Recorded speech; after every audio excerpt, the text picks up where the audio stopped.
শৈশবে স্কুল শুধু নামটা শুনলেই কেমন যেন একটা মন কেমন করা অনুভূতি হয়, তাই না বলুন? তো আজ আমরা ঠিক এই রকমই এক নস্টালজিয়া মাখা গল্পের জগতে ডুব দেব।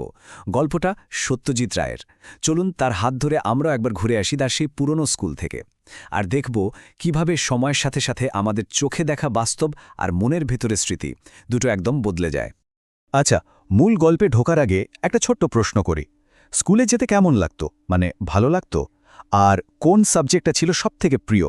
ভাবছেন তো হঠাৎই প্রশ্ন কেন করছি? কারণ আমাদের আজকের গল্পটাই শুরু হচ্ছে ঠিক এইভাবে, আমাদের নিজেদের স্কুল জীবনের স্মৃতিগুলোর দরজায় আলতো করে একটা টোকা দিয়ে। তো চলুন আর দেরি না করে একেবারে গল্পের ভেতরে ঢুকে পড়া যাক। আমরা ফিরে যাচ্ছি লেখকের জীবনের সেই প্রথম স্কুলে যাওয়ার দিনটায়। আর স্কুলটার নাম ছিল বালিগঞ্জ গভর্নমেন্ট হাই স্কুল। তো ছোট্ট লেখক তার মামার হাত ধরে প্রথমবার স্কুলে গেলেন। সেখানে একটা ছোট্ট ভর্তি পরীক্ষা হলো, মানে টিচার মশাই কয়েকটা প্রশ্ন আর অঙ্ক করতে দিলেন। আর তারপর কি হলো জানেন? তিনি শুধু একবার মাথাটা নাড়লেন, ব্যাস ওই একটা ইশারাতেই সব ফাইনাল, স্কুলে ভর্তি একবারে পাকা। স্কুলটার লোকেশনটাও কিন্তু বেশ ইন্টারেস্টিং ছিল। বেলতলা রোড পুলিশ স্টেশনের ঠিক পূব দিকে।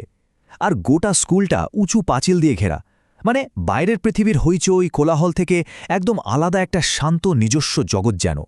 কিন্তু সবচেয়ে অবাক করা ব্যাপার কি ছিল জানেন? স্কুল বিল্ডিংটার ডিজাইন।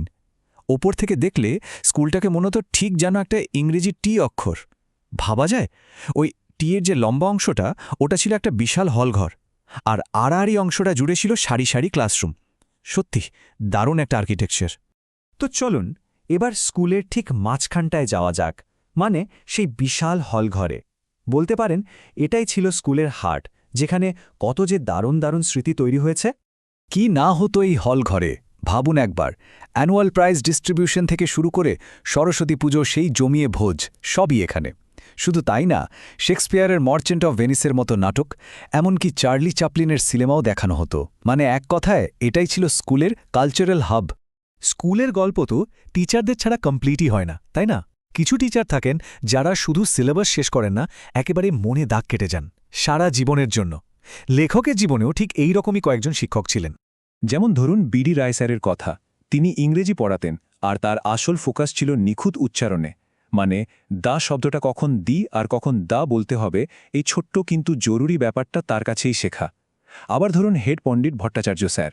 উফ, তিনি যখন ব্ল্যাকবোর্ডে বাংলা লিখতেন, মনে হতে যেন কেউ মুক্ত দিয়ে সাজিয়ে দিচ্ছে, একেবারে ছাপার অক্ষরের মতো সুন্দর। লেখক নিজে কিন্তু খেলাধুলায় খুব একটা ভালো ছিলেন না, তবে তার একটা গুণ ছিল দেখার মতো, সেটা হলো আঁকা। আর এই অসাধারণ আঁকার হাতটার জন্যই তিনি হয়ে উঠেছিলেন ড্রয়িং টিচার আশুবাবুর সবথেকে প্রিয় ছাত্র। আর এই আশুবাবু একটা একেবারে অন্যরকম জিনিস শুরু করেছিলেন স্কুলে, নাম দিয়েছিলেন মিউজিক ড্রয়িং।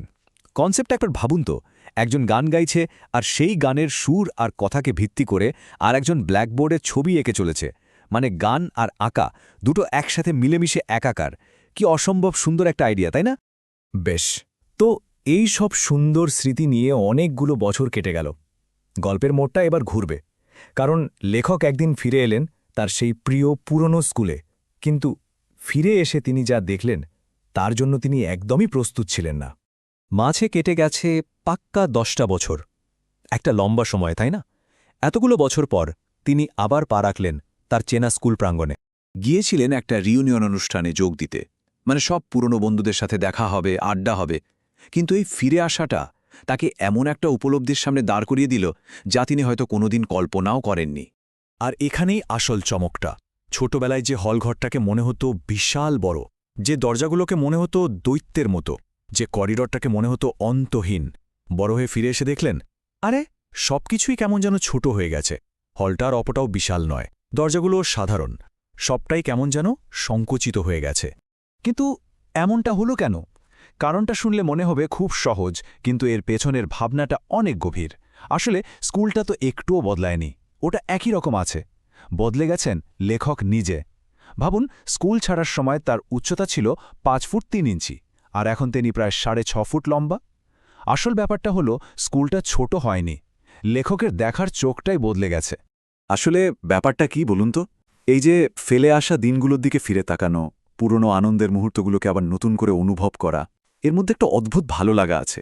এটা এমন একটা অনুভূতি যেখানে একটু আনন্দ আছে, আবার একটু মন খারাপও মিশে থাকে। যাওয়ার আগে আপনাদের জন্য একটা প্রশ্ন রেখে যাই।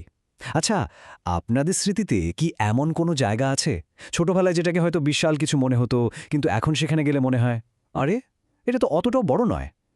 আমাদের এই বড় হয়ে ওঠার সাথে সাথে স্মৃতির এই যে অদ্ভুত লুকোচুরি খেলা, ব্যাপারটা সত্যিই খুব মজার, তাই না?